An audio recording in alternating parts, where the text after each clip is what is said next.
Hello, ladies and gentlemen. I hope everybody's having a good time at home. You know we're not coming back, but happy May. It's a home stretch either way.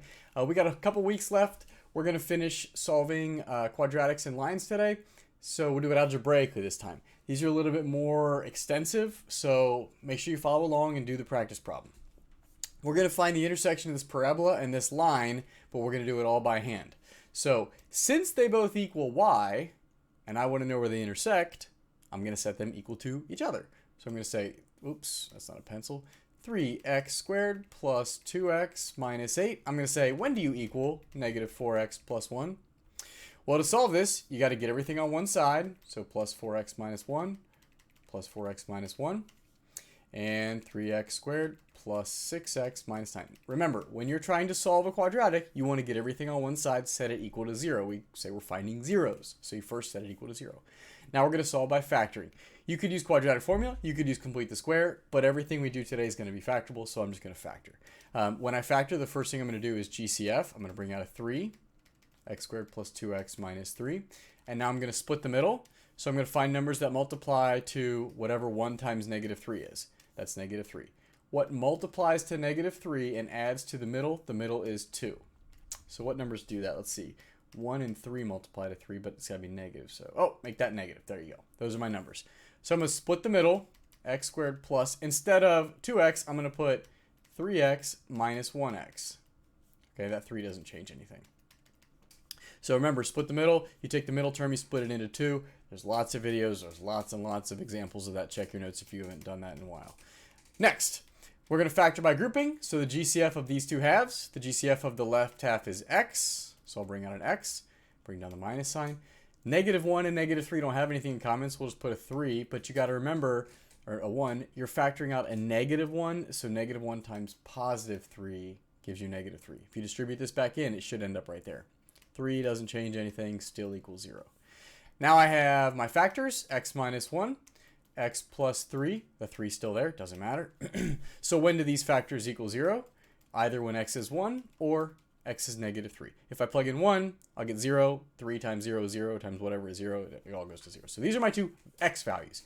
That's where these two functions should be intersecting. But I want my answers written as an ordered pair, so I need to now find the y values. It doesn't matter which function you plug these into, but I'm going to take these values and I'm going to plug them in right there because that looks easier. So I'm going to come up to the top now and I'm going to say negative 4 times, if I plug in 1, what do I get? That's negative 4 plus 1, so negative 3, which means 1, negative 3 should be one of the points of intersection. When you plugged in 1, you got negative 3. That should be the y value. The other one, when you plug in negative 3, so I'm taking negative 3 and plugging it in right there. Negative 4 times negative 3 is positive 12, so you end up with 13. That means when you plug in negative 3, you get 13, and that should be the other point of intersection. Now, you can check these really easily on the graph. Here's the graph. How we do? 1, negative 3, yup. Negative 3, positive 13, yup. I know we did it right. Okay, so you do it all algebraically, and then you check it on the graph. Let's do a couple more. Set them equal. X minus 4 equals 2x squared plus 3x minus 8. Now, I'm going to get everything on one side. Minus x plus 4, minus x plus 4. Okay, set it equal to 0. 2x squared. 3 minus 1 is 2x, and negative 8 plus 4 is negative 4. Again, I have a GCF, so I'll bring out the GCF. X squared plus x minus 2. I'm going to now split the middle. So what multiplies to 1 times negative 2? What multiplies to negative 2 and adds to positive 1? So it's got to be, there you go. 1 and 2 are the only numbers that multiply to 2. It's prime. So now we got x squared minus x plus 2x minus 2. So I split the middle. I use negative 1 and positive 2 for the middle instead. I'm factoring by grouping.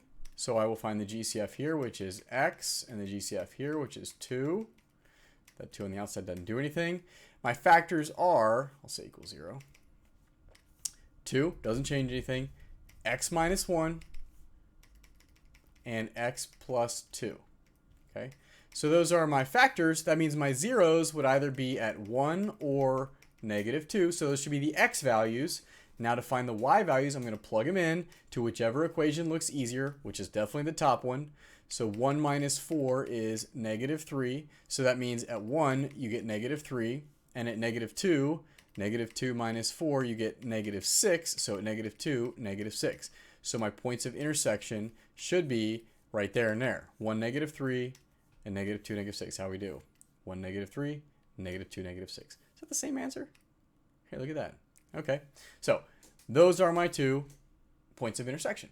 Now we'll do one more for practice. So this is where I want you guys to hit pause, work the problem out, and see how you did after I go over it.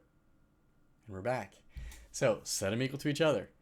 X squared plus 3x plus 2 equals negative 2x plus 2. Add 2x, subtract 2. Ooh, okay. So that also cancels. So I end up with x squared plus 5x equals 0. This is 0. So you're like, well, how do I split the middle?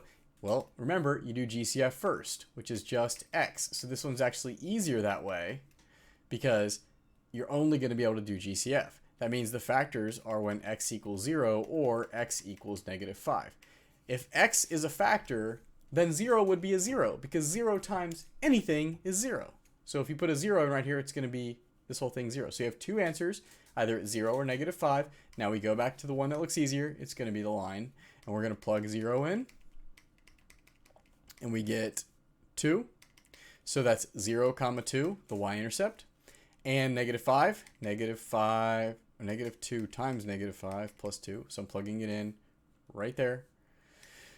10 plus 2 is 12. So when I plugged in negative 5, I got 12. So 0, 2, negative 5, 12. How we do? Negative 5, 12, 0, 2. Great. Solve them algebraically, use factoring, and then check your answer in Desmos. So you have your Schoology assignment where you need to go ahead and go through one of these. And then we got maybe, 1 or 2 more weeks, guys. So it's the home stretch. I'll see you around.